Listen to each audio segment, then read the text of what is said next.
Barchaga assalomu alaykum do'stlar. Sizlarмен sport жаңалыктары видеоны бастамас burun арнага тиркелип, видеога лайк басууду унутпаңыздар. Эң соңғы жаңалыктар тек қана bizde болады.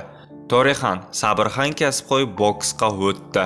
Қазақстан құрамасының боксшылары ағайынды Махмуд пен Торехан Сабырхан кәсіпқой бокста күштерін сынап көрмек деп хабарлайды. Бұл екеуінде кәсіпқойда бірінші жекпе-жектері болады. Ағайындылар 5 сәуір Астанада өтетін бокс кешінде жұдырықтасады. Қарсыластары әзірге белгісіз. Еске салайық, бұл кештің басты айқасында орта салмақта WBO және IBF чемпионы қазақстандық Жәнібек Әлімханұлы мен франциялық Ануэл Нгамесин кездеседі. 18 жастағы Торехан жуырда кіші әлем чемпионы аталып кеткен Старджа кубогы 2025 чемпион болады.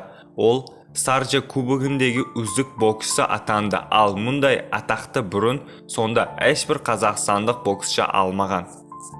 Өзбекстанда Жалолов әуесқой жеңілген қазақстандықпен айқасатынын хабарлады. Өзбекстанда Олимпиаданың 2 дүркін чемпионы Баходыр Жалоловтың Қазақстанда жекпе-жек өткізетініне қатысты пікір білдірді.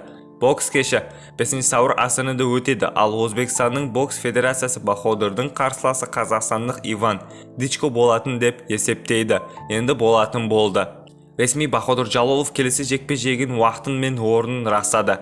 Біздің ауыр салмақтағы боксшы келесі айқасын мән-жайын айтты.